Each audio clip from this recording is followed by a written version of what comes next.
Hello everyone, I hope you are doing well. Welcome to Life in All Its Beauty. Today I'm going to do a tutorial that I actually filmed a little while ago and I no longer have the hat, but it's going to be a child-sized hat. And I made it using the Sentro 48 pin. This hat is probably going to be for ages up to about 5 years old, depending on the size of the kid, of course. And it's very customizable. You can make more rows to make a longer hat if you would like it more adult sized or teenager sized. It's really up to you, and there are guides online too that you can look up that'll tell you how many rows, and I'll put some of those in the description as well. And again, the hat size will depend on the yarn size. So I'll show you the yarn that I'm going to use. You'll also need a Sentro 48 pin and probably a crochet hook, a needle, and scissors as well. That'll help. You don't need the crochet hook necessarily. I find it's very helpful though, as you will see in this video when I make a mistake. So I hope you guys enjoy the tutorial, and I will see you later. Alright, jumping in here, you could see I'm using Big Twist Party Yarn. I'm using the color Sunset, and it's 240 yards and 100 grams, just so you can kind of get an idea for the feel of this yarn, because I actually haven't been able to find this in stores in quite a while, probably a year, I think. So I'm going to go ahead and pull this yarn out to start threading the machine. And to do that, you're going to find the first peg. So this will oftentimes be a different color. On this 48 pin, it's a white needle, where the rest of my needles are pink. And you'll be able to see that in order to find the beginning of where you're going. And then you're going to go in front of and behind each alternating pin. So you'll start going in front of your starting pin, and then you'll go behind the second pin, and you'll repeat that pattern all the way around so that you're properly casted on and it won't unravel on you. So you can see here, my next step would be to go in front of that white pin. We've done one full round, so instead of actually putting it around the white pin, I'm going to thread it through the yarn feeder and then into the tension hook at the front that you actually can't see right now, just because of the camera angle. But you would find the tension that works best for you, something that's not too tight but also not too loose. And this is something you just kind of got to figure out through experimentation with yarn, and it changes from yarn to yarn and your machine as well. After that, you're just going to start cranking until you reach the length that you want it to be. In this case, I'm doing 110 rows because I think that's the right size for what I'm looking for, which is about child size. Alright, so here I'm going to show you something that happened where there was a knot in my ball. This happens at the factory. It's normal. Not great, but normal. So all I do is I pull it out like I'm finishing the color, changing colors, and then I pull it right back through. So there's almost no difference in the stitches, and I'll just knot it off later. But as you can see here, I didn't catch it underneath my needles like I was supposed to. So what I ended up having to do was I had to backtrack back to where I had started, put the yarn underneath the needles like it was supposed to be, and then I also had to do some repair work because at this point I'd had the few stitches pop off of the machine like it's supposed to when the yarn's already underneath the needles. So I grabbed my crochet hook, and then you can see here all I'm going to do is I'm going to be pulling the yarn that was supposed to be on the two little prongs that the needles go between. I needed to pull a few loops back over that, and when you're looking at your machine, you'll be able to see kind of what this looks like. So because you'll want it to match all the rest of your other stitches. Once I fix that up, then good to go. Make sure everything's caught actually properly this time, and crank a few more stitches before I knot off that piece of yarn that I just pulled through. So you can see I do about a row, a full row. You could do a row and a half. You could do 2 rows. It just depends on what your comfort level is. Then I'll snip the yarn, tie it off, just using a secure knot. I like to do a square knot, double knot it, and then sometimes I'll go through and do it a third time too, just for extra security if I don't feel comfortable with how it is. But this yarn knots up really well. It's very hard to undo. So I'm just going to keep cranking it out until I reach the length that I want.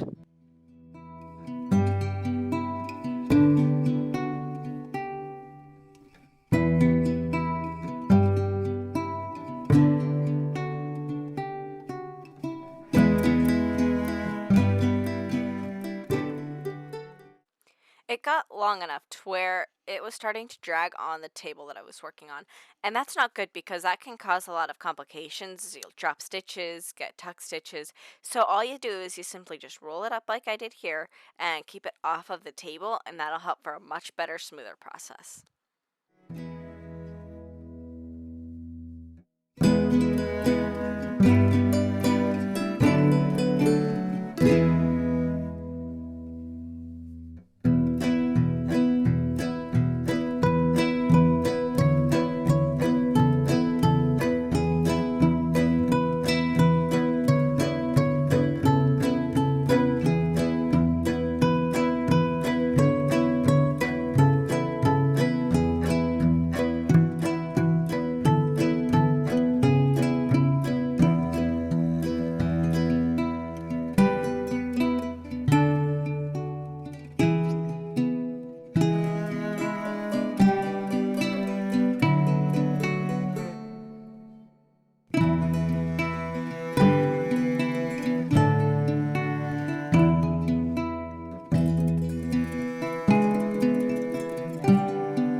Alright, so I've gotten to the end of my rows, and now I'm going to cast off. To do that, I use a method that I haven't really seen done on YouTube.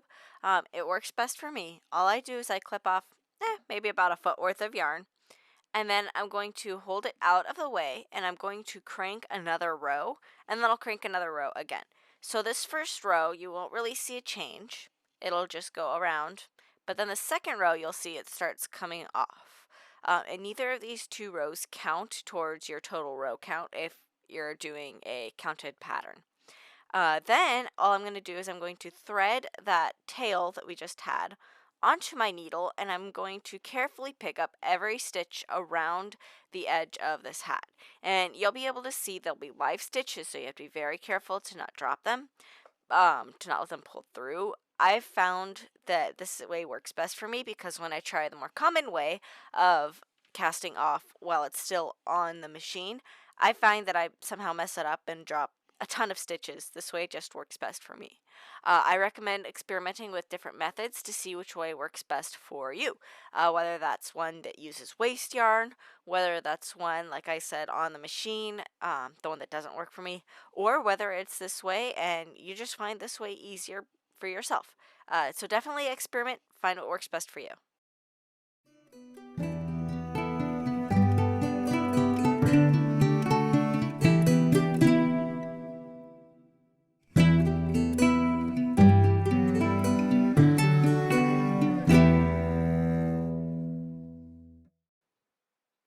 As you finish up sewing all around and catching all your live stitches, I like to do a check just to make sure, so that's what I'm doing here.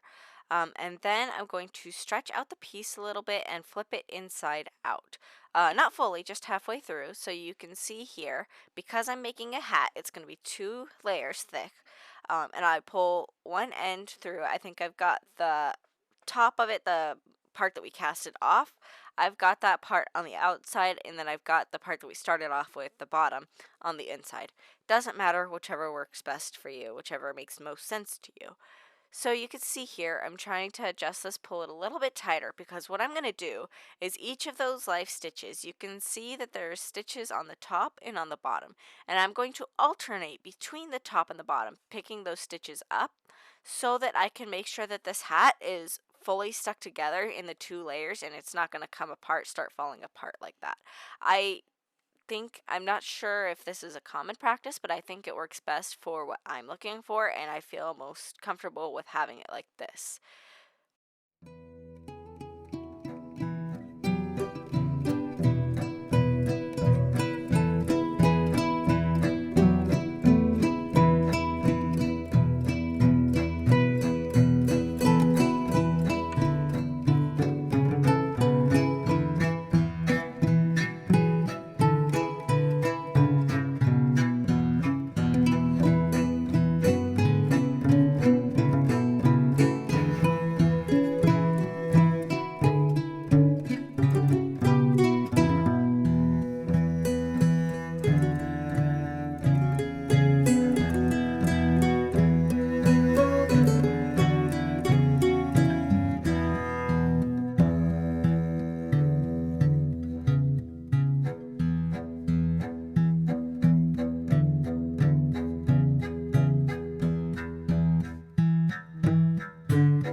Something that I find helps is to tighten as I go, as you'll see me doing here.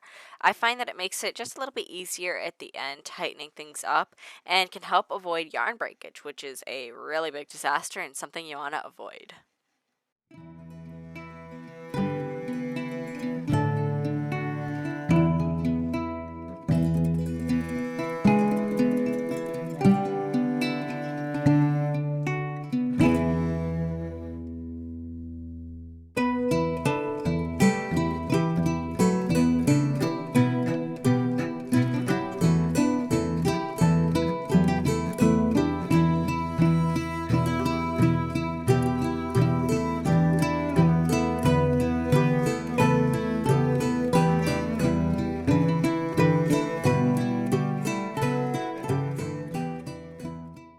Once you've gone all the way around the hat and combine both layers together, then all you're going to do simply is just finish tightening it all the way, making sure you're not breaking your yarn, like I said a little bit earlier, because that's a really big disaster, and uh, you definitely want to avoid that because it's just a mess that you have to fix. So, as you can see here, I'm carefully tightening it, trying to get it as tight as I can to get that hole up at the top of the hat closed up. And then you'll see I'll tie it off real tight. And that's just to keep it from coming apart. And then after that, then we're going to get ready to sew our pom-pom on. If you're making this hat for somebody who doesn't like pom-poms or you don't want a pom-pom, once you finish this step, you can simply hide your yarn tails in the hat. Obviously, you'll trim them down, and then you are done and good to go. Something I'm going to do here is just I because I sell these, I want to make sure that it's very secure. And so I'm going to go through and I'm going to just make a few stitches at the top of the hat to really secure everything, and then I'll tie it off again.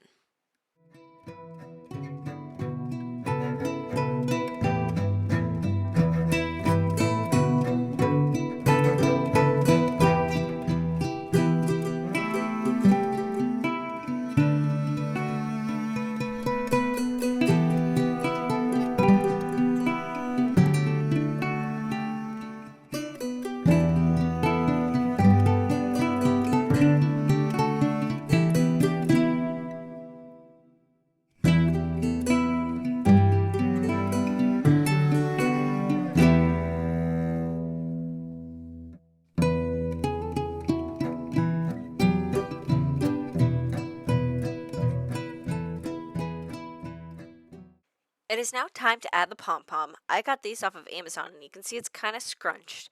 The way that you do it, get it nice and fluffy, just give it a real good shake. That helps fluff it out. You can also use a blow dryer on cold for this, but it's honestly just easier for me to give it a good fluff. Then I'm going to thread my needle again with the tail that I just sewed, and I'm going to begin sewing the pom-pom to the hat. So I'm going to use, you can see that little elastic thing there. I'm going to use that little elastic thing for the first one, but then I'm also going to push the needle through the pom-pom itself, and this will really help to get the pom-pom secured to the hat. I don't want this to be a removable pom-pom. You can do that. I've never had any luck with it. I find that it's way better if I make it really secure. So I go through the pom-pom, and it's very hard. You really have to force it through, but it makes it so much more secure to use the actual pom-pom instead of just that little elastic thing, which I will also do the first one for, just so it's a fail-safe as well.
Once that pom-pom is securely attached, all you have to do is tie it off so that it doesn't come undone. And then we're going to trim the tail short and sew them into the hat. So my preferred way of doing this is because it's a double layer hat. All I do is I thread my yarn onto the needle, and I put the needle in between those two layers and pull it through so that the yarn ends disappear and you don't have to worry about them anymore. And then you're all done. I hope this tutorial was helpful for you. If you have any questions, feel free to leave them in the comments, and I can definitely help you out as best as I can, at least in the comments. And I will see you guys in the next video. Bye.